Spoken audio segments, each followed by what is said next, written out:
दोस्तों, क्या आपको पता है कि डायनासोर की हड्डियां दुनिया के हर आइलैंड पर पाई जाती हैं, यहाँ तक कि अंटार्कटिका पर भी, जहाँ पर किसी भी इंसान का नामो निशान तक भी नहीं है।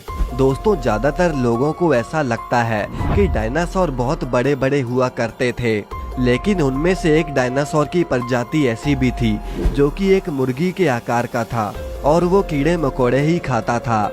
लेकिन दोस्तों, वहीं अगर सबसे बड़े डायनासोर की बात करें तो वो था ड्रेडनोटस, जो कि करीब 25 मीटर ऊंचा था और उसका वजन करीब 65 टन का था, जो कि एक बड़े हाथी से करीब 6 से 7 गुना ज्यादा बड़ा था। इतने विशालकाय जानवरों ने लाखों साल पहले धरती पर राज किया था। लेकिन दोस्तों, क्या आप जानते हैं कि धरती पर ऐसा क्या हुआ जिससे डायनासोर की पूरी प्रजाति इस दुनिया से ही गायब हो गई? इस वीडियो में हम आपको इसके बारे में पूरी जानकारी देंगे। बस आप वीडियो के लास्ट तक हमारे साथ बने रहिए। तो चलिए वीडियो को शुरू करते हैं। दोस्तों, धरती पर 6.5 करोड़ साल पहले धरती का वातावरण बहुत साफ था।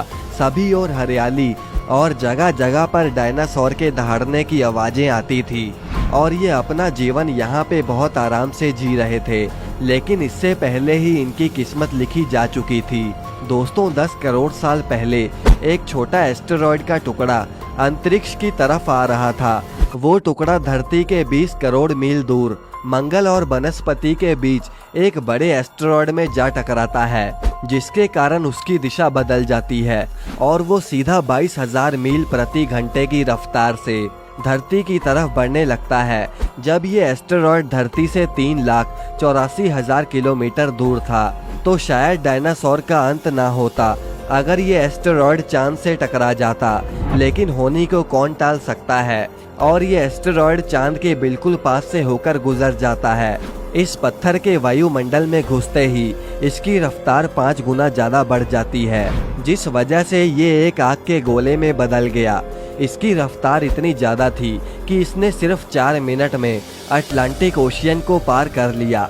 दोस्तों, इस एस्टेरॉयड के धरती पर टकराने से पहले ही धरती पर मौजूद कुछ जीव अंधे हो चुके थे और वो जीव इस एस्टेरॉयड को नहीं देख पा रहे थे, लेकिन उसकी भयानक गर्मी को महसूस कर रहे थे।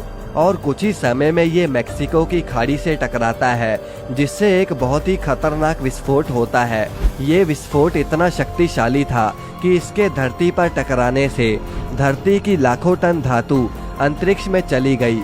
टकराव वाली जगह पर 180 किलोमीटर चौड़ा और 20 किलोमीटर गहरा गड्ढा बन गया।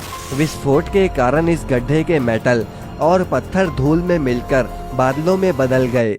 16 मिनट 40 सेकंड के बाद जमीनी टकराव की वजह से धरती से भूकंप की तरंगें उठनी शुरू हो गई, जिससे समुद्र की विशालकाय लहरों का निर्माण हुआ और हर तरफ से सुनामी की लहरें बढ़नी शुरू हो गई।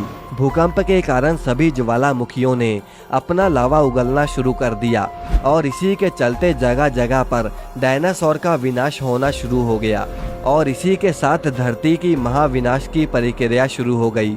इस विनाश में उड़ने वाले डायनासोर तो किसी तरह बच गए, लेकिन अभी ये महाविनाश खत्म नहीं हुआ था।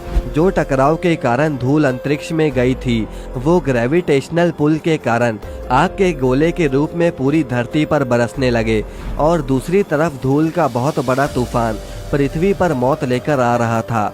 ये धूल के बादल इतने मोटे थे कि सूरज की रोशनी का धरती पर पहुंचना मुश्किल हो गया। दोस्तों, विस्फोट के 90 मिनट बाद धरती का तापमान 200 डिग्री बढ़ गया, जिस वजह से दूर दूर तक कोई भी डायनासोर बच नहीं पाया। इसके चलते 90% प्रजातियां खत्म हो चुकी थी और इसमें सिर्फ वही प्रजातियां बची जिसका वजन बहुत कम था।